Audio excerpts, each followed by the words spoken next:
Bismillahirrahmanirrahim. Assalamu alaikum student. I am Professor Nasar Ahmed Nasar and you are watching my YouTube channel Chemistry Super King. Dear student, हमने chemical bonding का chapter ख़त्म किया। आज उस chapter के previous ईटा और MDCAT MCQs discuss करेंगे जो प्रीवियस पेपर्स के अंदर आ चुके हैं। स्टूडेंट मेरे साथ ये चैप्टर पढ़ने के बाद आपको कोई इशू होना नहीं चाहिए। तो इसका तरीका ये होगा कि आप सबसे पहले मैं आपके लिए कुछ टाइम के लिए बोर्ड छोड़ता हूँ। आप इस वीडियो को यहाँ पे पॉज करेंगे, इन MCQs को खुद सॉल्व करेंगे। खुद सॉल्व करने के बाद फिर मेरा सॉल्यूशन देखेंगे आप कितने कर सकते हैं और कितने नहीं कर सकते। याद रखिएगा स्टूडेंट, मैंने इस चैप्टर को हर एंगल से कवर किया है। इंशाल्लाह आप देखेंगे कि आपको कोई किसी किस्म का प्रॉब्लम नहीं होगा। आप इन MCQs को देखते ही सॉल्व कर लेंगे। तो स्टूडेंट मैं बोर्ड्स छोड़ता हूं 1 मिनट के लिए ताकि MCQs आपकी स्क्रीन पे आ जाएं। आप इनको पॉज करके इनको पहले खुद सॉल्व करें, फिर सॉल्यूशन देखें। अब स्टूडेंट पहले MCQs पे आते हैं। MCQs number 1, which molecule with zero dipole moment is. ये MCQs इंजीनियरिंग 19 के अंदर आया हुआ है कि किस मॉलिक्यूल में डाइपोल मोमेंट जीरो है। स्टूडेंट मैंने आपको एक सेशन कराया है डाइपोल मोमेंट एंड एप्लीकेशन के ऊपर। मैंने कहा है कि जब सेंट्रल एटम के ऊपर लोन पेयर हो तो 99% केस में डाइपोल मोमेंट जीरो नहीं होती। 2 एक्सेप्शन मैंने आपको पढ़ाई हैं। जब जीनान सेंट्रल एटम हो तो फिर आपके पास डाइपोल मोमेंट जीरो होती है। इनमें किस मॉलिक्यूल में डाइपोल मोमेंट जीरो होगी? तो स्टूडेंट अमोनिया आप जानते हैं नाइट्रोजन पे एक लोन पेयर है तो इसकी डाइपोल मोमेंट जीरो नहीं होती। स्टेनस क्लोराइड, स्टेनस चौथे ग्रुप का मेंबर है, इसमें एक लोन पेयर है, 2 बॉन्ड पेयर हैं। स्टूडेंट फास्फोरस 5वें ग्रुप का मेंबर है, एक लोन पेयर है, 3 बॉन्ड पेयर हैं। CCl4 की स्ट्रक्चर स्टूडेंट ऐसी होती है, CCl4। तो CCl4 जो है इसमें सेंट्रल एटम कार्बन है, उसके गिर्द 4 बॉन्डेड एटम है, 4 बॉन्ड पेयर हैं। तो नॉर्मल ज्योमेट्री है, नॉर्मल शेप है। मैंने आपको पढ़ाया है जब किसी मॉलिक्यूल में नॉर्मल शेप हो, उस सेंट्रल एटम के सारे बॉन्डेड पेयर हों तो उसकी डाइपोल मोमेंट क्या होती है? जीरो होने के चांसेस हुआ करते हैं। तो टेट्राहेड्रल ज्योमेट्री जब भी होगी सिमेट्रिकल मॉलिक्यूल होगा। सिमेट्रिकल का मतलब है सेंट्रल एटम के राउंड सारे एटम एक जैसे, तो उसकी डाइपोल मोमेंट जीरो हुआ करती है। तो which of molecule with zero dipole moment is? तो स्टूडेंट आपको ऑप्शन तक पहुंच जाना चाहिए। कौन सा ऑप्शन बनेगा? डी हमारा करेक्ट ऑप्शन बनेगा। अब स्टूडेंट दूसरे MCQs पे आता हूं। Which statement about following molecule is incorrect? Which statement about following molecule is incorrect? ये MCQs इंजीनियरिंग 19 में आया हुआ है। कहते कौन सी स्टेटमेंट इनकरेक्ट है? पहला ऑप्शन है अमोनिया इज पायरामिडल। तो स्टूडेंट आप जानते हो अमोनिया में एक क्या होता है? Lone pair 3 bond pair. जब एक लोन पेयर 3 बॉन्ड पेयर हो तो शेप पायरामिडल हुआ करती है। ये हमारे पास इनकरेक्ट नहीं है। कार्बन डाइऑक्साइड इज लिनियर, हमने पढ़ा है कार्बन डाइऑक्साइड की शेप लिनियर होती है, ये भी इनकरेक्ट नहीं है। वाटर इज एंगुलर, वाटर में 2 बॉन्ड पेयर 2 लोन पेयर, इसकी शेप एंगुलर होती है। Hydrogen sulphide is linear, no ये लिनियर नहीं है। क्यों? हाइड्रोजन सल्फाइड में सेंट्रल एटम सल्फर है, तो सल्फर सेंट्रल एटम है, 2 लोन पेयर 2 बॉन्ड पेयर। तो स्टूडेंट जब 2 लोन पेयर 2 बॉन्ड पेयर हों तो कैसी शेप होती है? हमारे पास जो शेप होगी वो होगी एंगुलर। बॉन्ड एंगल मैंने आपको पढ़ाया है, बॉन्ड एंगल कैसे कैलकुलेट करते हैं। स्टूडेंट अगर आपको याद हो, मैंने ड्रागोज रूल समझाया आपको, तो आप बता सकते हो कि कौन सी इनकरेक्ट स्टेटमेंट है। तो डी हमारी इनकरेक्ट स्टेटमेंट है। हाइड्रोजन सल्फाइड की शेप लिनियर नहीं होती, हाइड्रोजन सल्फाइड की शेप एंगुलर हुआ करती है। That is our second MCQs। Third MCQ student, molecule having 2 lone pair 2 electron pair and 2 lone pair has shape. अभी ऊपर वाले MCQs में मैं समझा चुका हूं। ये मेडिकल 19 के अंदर आया हुआ MCQs, मेडिकल ईटा 2019 में MCQs आया हुआ है। क्या कहते हैं MCQs? क्या एक मॉलिक्यूल है, 2 लोन पेयर हैं, 2 बॉन्ड पेयर हैं, तो शेप बता दो। तो स्टूडेंट मैंने आपको पढ़ाया है जब 4 इलेक्ट्रॉन पेयर होंगे ज्योमेट्री हमेशा क्या होगी, टेट्राहेड्रल। अब शेप क्या होगी ये डिपेंड करेगा। अगर चारों इलेक्ट्रॉन पेयर बॉन्ड पेयर हैं तो शेप भी टेट्राहेड्रल। शेप और ज्योमेट्री में क्या फर्क है? अगर आपने मेरी वेस्पर वाली वीडियो नहीं देखी तो वेस्पर वाली वीडियो देखें, उसमें सारी डिटेल मौजूद है। अगर 3 bond pair 1 lone pair pyramidal, 2 bond pair 2 lone pair angular, तो कौन सी ज्योमेट्री होनी चाहिए स्टूडेंट? यहां पे टेट्राहेड्रल। टेट्राहेड्रल याद रखना, शेप टेट्राहेड्रल नहीं होगी। हां अगर ज्योमेट्री होता, पॉइंट याद रखना, बाज दफा आपके साथ ट्रैक की जाती है कि molecule having 2 electron pair 2 lone pair has geometry.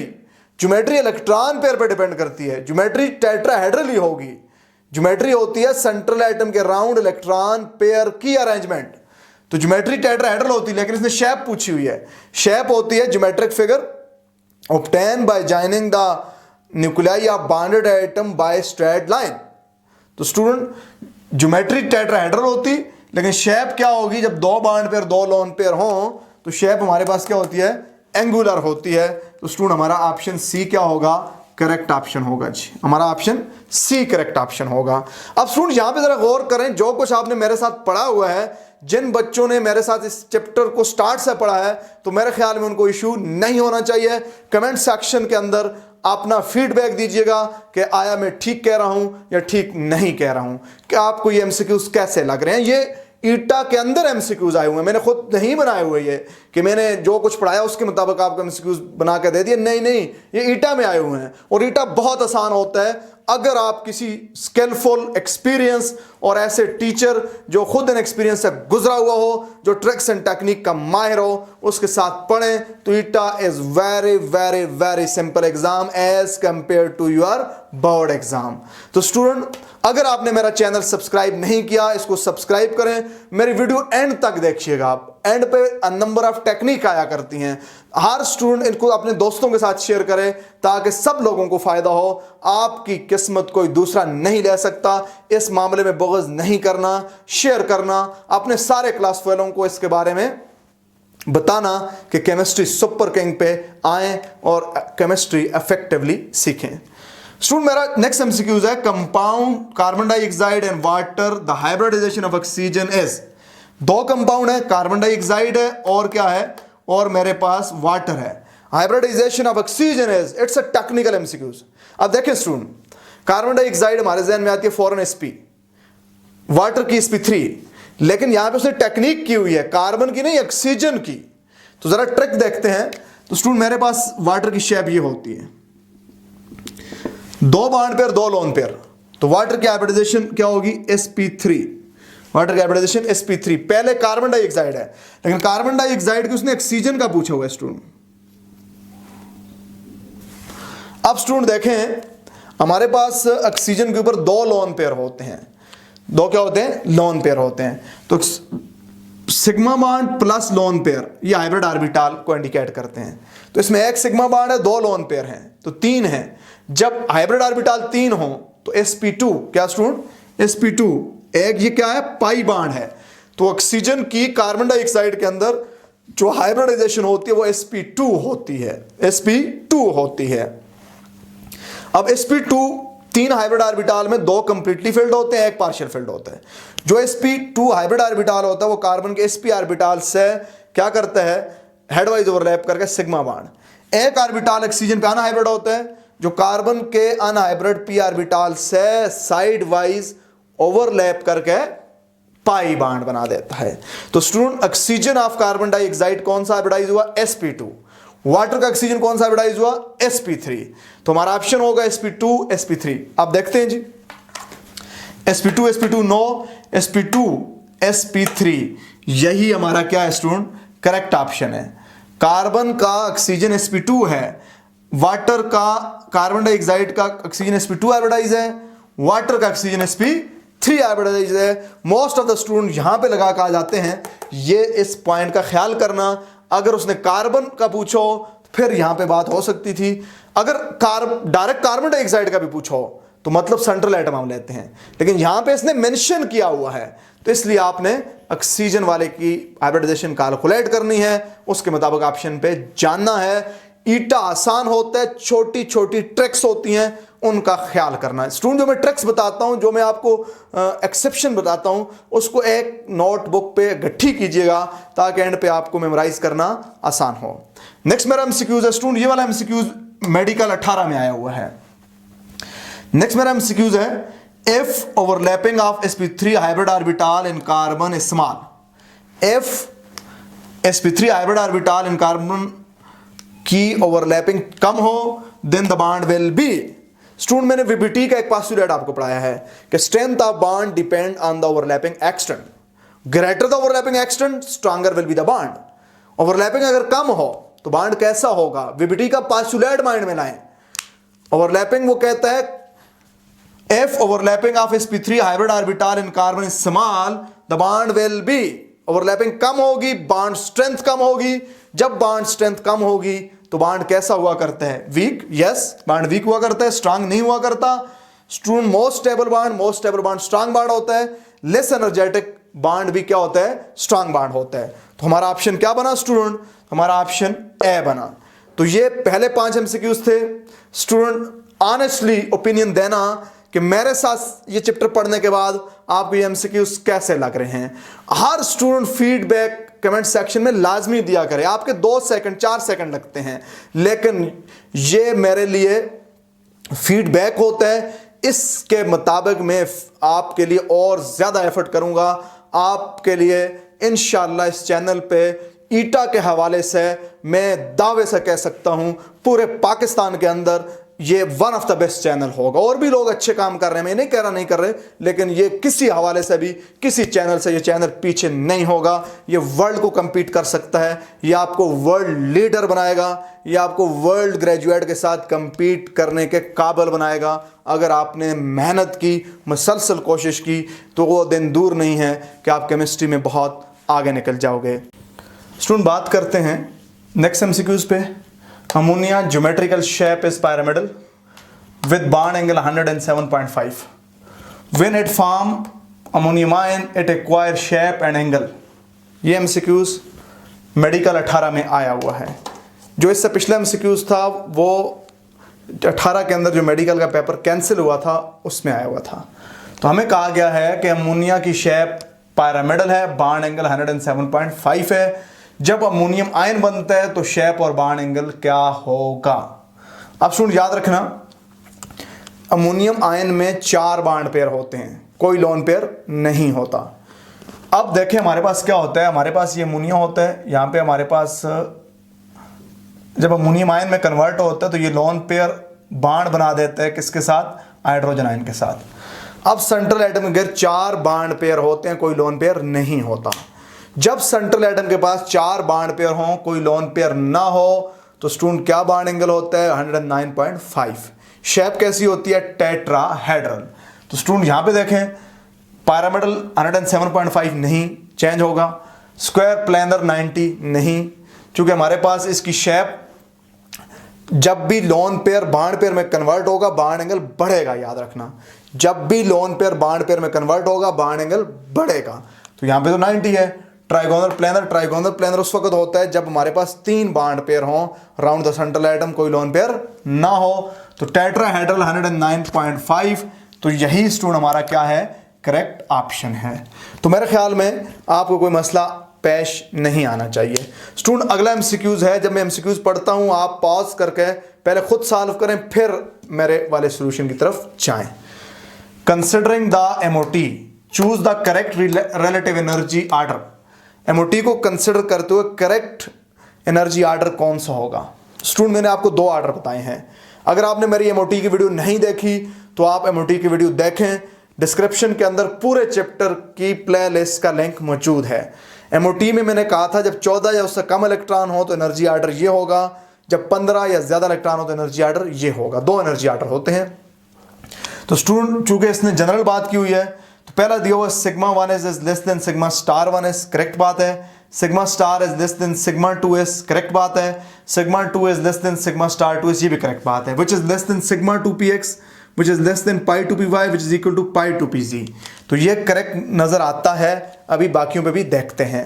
मैंने 2 तरह के ऑर्डर पढ़ाए थे, एक जब 14 या 14 से कम इलेक्ट्रॉन हो तो स्टूडेंट फिर उसमें क्या था, पाई टू पी वाई बराबर था पाई टू पी जी, जो कि लेस था सिग्मा टू पी एक्स।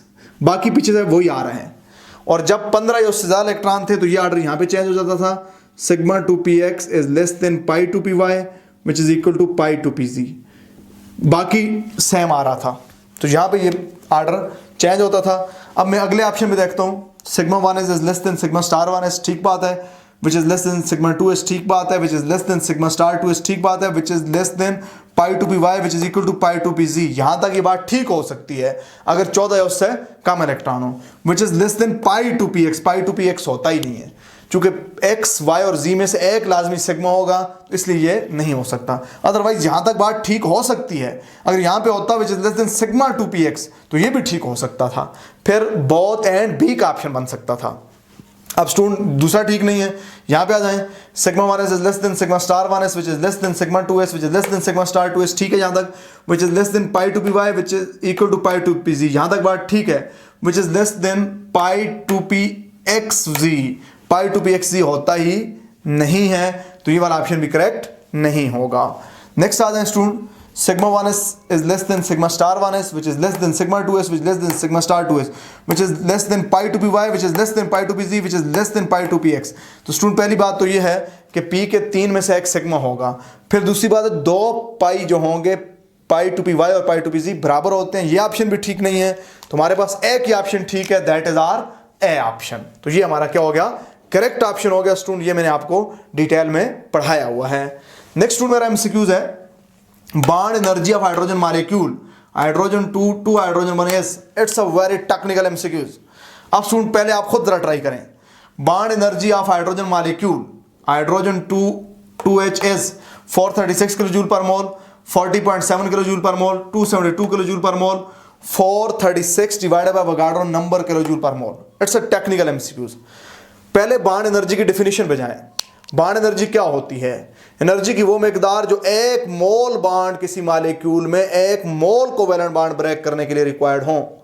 तो स्टूडेंट याद रखना, अगर हाइड्रोजन के एक मॉलिक्यूल की बॉन्ड एनर्जी हो तो फिर किलो जूल पर मोल नहीं होना चाहिए, फिर किलो जूल पर मॉलिक्यूल हो।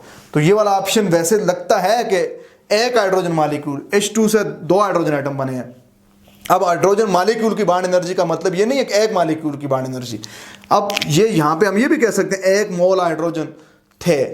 तो स्टूडेंट याद रखना, अगर इसके साथ किलो जूल पर मॉलिक्यूल होता फिर हम समझ सकते थे कि एक मॉलिक्यूल की बॉन्ड एनर्जी। तो यहां पे bond energy general term use हुई है, वो मोल की होती है। तो ऑप्शन 436 बनेगा। ये आपको कंफ्यूज करने के लिए दिया गया है। बहुत सारे स्टूडेंट इस ऑप्शन पे जा सकते हैं, तो इसकी टेक्निकलिटी को समझना मैंने आपको समझा दी। नेक्स्ट स्टूडेंट मेरे पास एमसीक्यूज है, bond energy of covalent bond decreases with the increase in. Student bond energy bond parameter के नाम से मैंने बॉन्ड एनर्जी, बॉन्ड लेंथ और बॉन्ड एंगल पे डिटेल में बात की हुई है, प्लेलिस्ट का वीडियो देख सकते हैं। तो बॉन्ड एनर्जी पोलैरिटी के साथ बढ़ा करती है। जितना पोलर होगा उतना बॉन्ड स्ट्रांग होगा, बॉन्ड एनर्जी ज्यादा होगी। मल्टीप्लिसिटी यानी बॉन्ड ऑर्डर ज्यादा होगा, बॉन्ड एनर्जी ज्यादा होगी, डायरेक्ट रिलेशन है। साइज ऑफ एटम बड़ा होगा, बॉन्ड लेंथ ज्यादा होगी।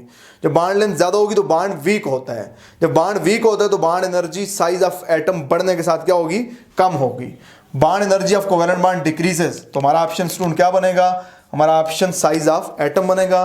स्टूडेंट ये एमसीक्यूज मेडिकल 17 के अंदर आया हुआ है, ये एमसीक्यूज इंजीनियरिंग 16 के अंदर आया हुआ है। तो ये एमसीक्यूज आपके जो प्रीवियस पेपर में आए हुए हैं, अगर मेरा 7 चैप्टर पढ़ने के बाद आप आसानी से कर सकते हैं, आपको मसला नहीं आ रहा तो आप कमेंट सेक्शन में अपने फीडबैक से आगाह कीजिएगा।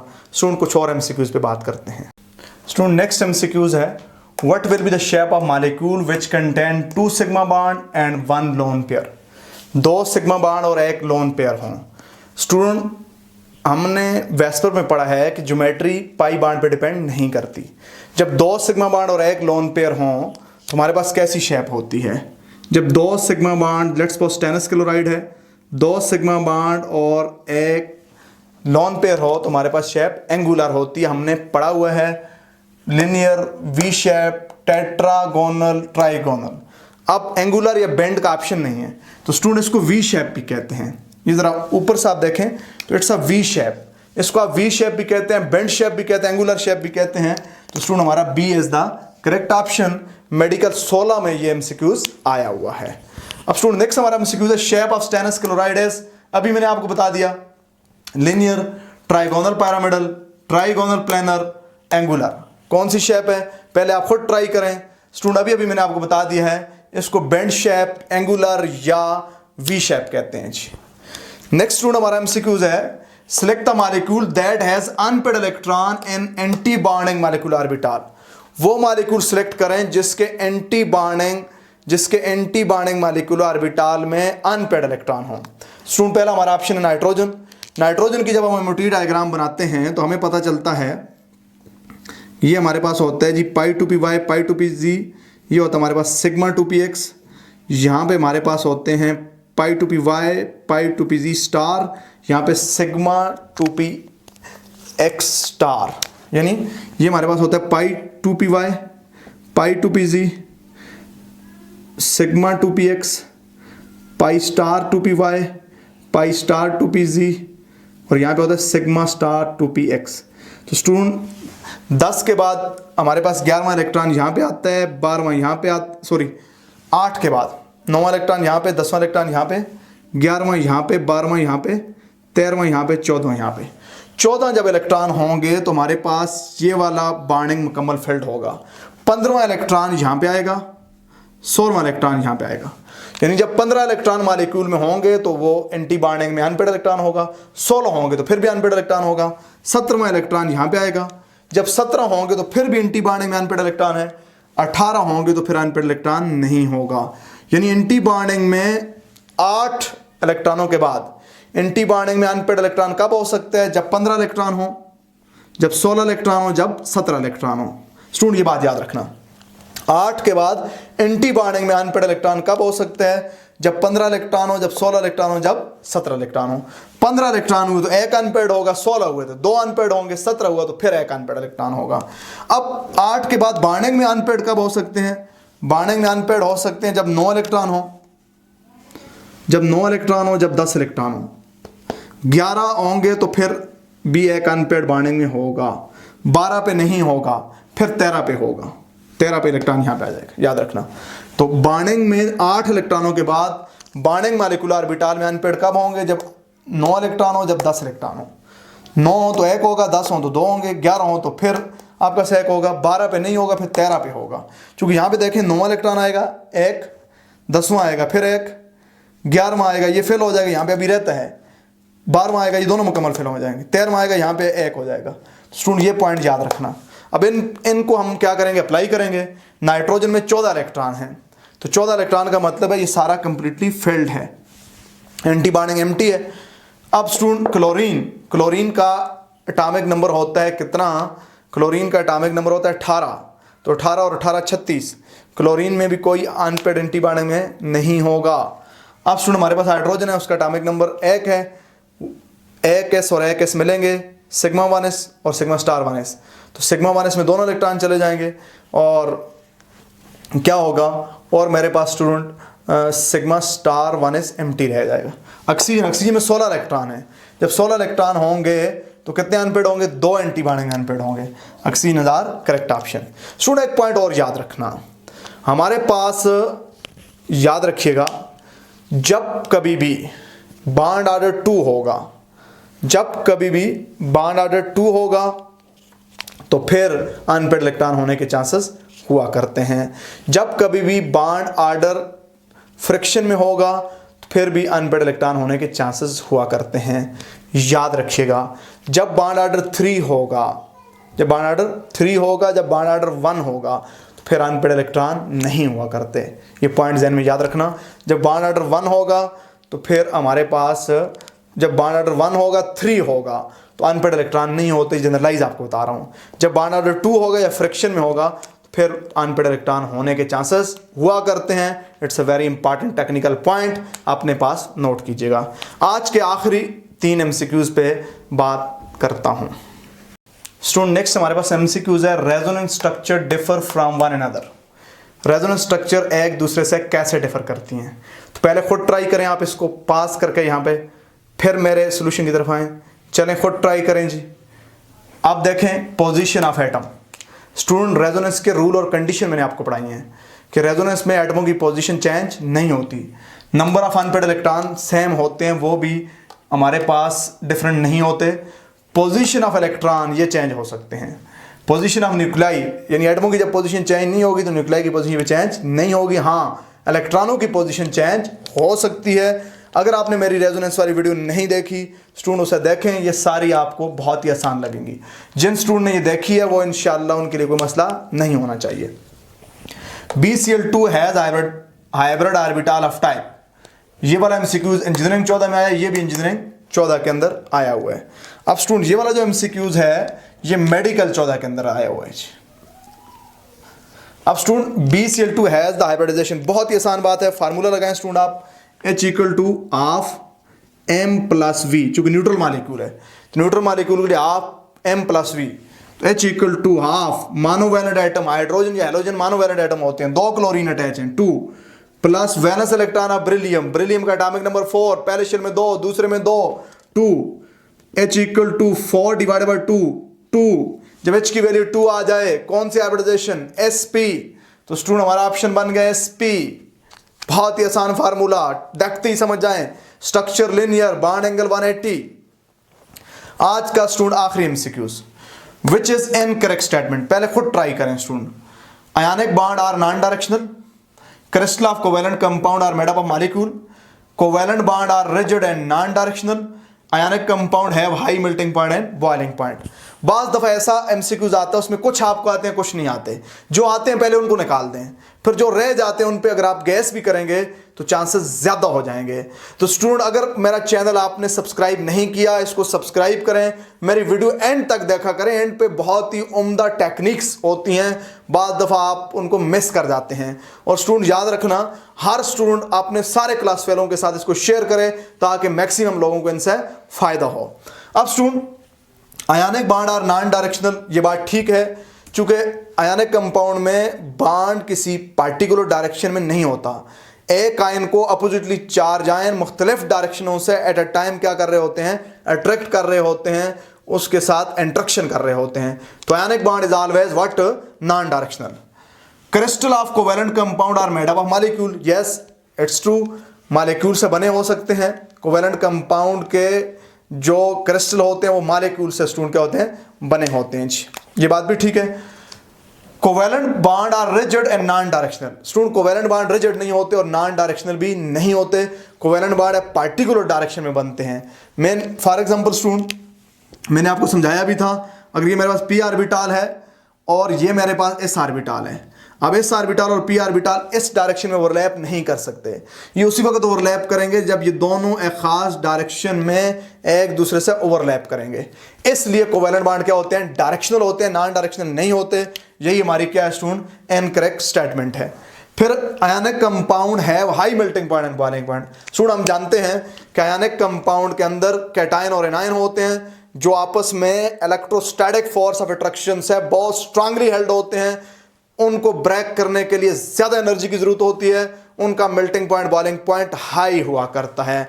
तो स्टूडेंट ये थे आज के MCQs, इसमें टेक्निक आपने ये करनी है कि आपने एनालिसिस करना है, हर चैप्टर में आपने एनालिसिस करना है कि MCQs किस तरह के आते हैं, आया जो हमारे टीचर हमें पढ़ा रहे हैं उनके लेक्चर सुनने के बाद हमारे MCQs क्लियर होते हैं या कुछ एरिया रह जाता है। जो एरिया रह जाता है वो टीचर को भी इंडिकेट करें, खुद भी पढ़ें। अब अभी तक जो हमने MCQs पढ़े इनमें सबसे ज्यादा जो हमारा बॉटम लाइन है, जो सबसे ज्यादा इंपॉर्टेंट आर्टिकल है वो वेस्पर थ्योरी है। बहुत ज्यादा MCQs वेस्पर थ्योरी से आए हुए हैं, VSEPR theory, hybridisation, MOT and resonance, इनसे ज्यादा MCQs स्टूडेंट आया करते हैं। मेरा चैनल खुद भी सब्सक्राइब करें, दोस्तों को भी इसका मशवरा दें, कमेंट सेक्शन के अंदर अपना फीडबैक लाजमी दीजिएगा। स्टूडेंट बी वेरी ऑनेस्ट, आपने बताना है कि ये वीडियो आपको कैसी लगी। अगर आपको ये वीडियो अच्छी लगी अपनी फेसबुक से भी इसे शेयर किया करें, और याद रखना मेरा पेज है केमिस्ट्री सुपर किंग के नाम से, उसको भी लाइक करें ताकि कुछ रिटन मटेरियल वहां पे भी मैं अपलोड करूंगा आपको मिलता रहे। संडे को इंशाल्लाह केमिस्ट्री सुपर किंग पेज पे एक टेस्ट आएगा, पहले 3 चैप्टर्स का, वो आपने सॉल्व कर लेना है। फिर जिन एमसीक्यूज में इशू होगा वो मुझे बता देने हैं, मैं उन पे वीडियो सोल्यूशन बनाऊंगा। Stay at home, stay safe, thank you very much.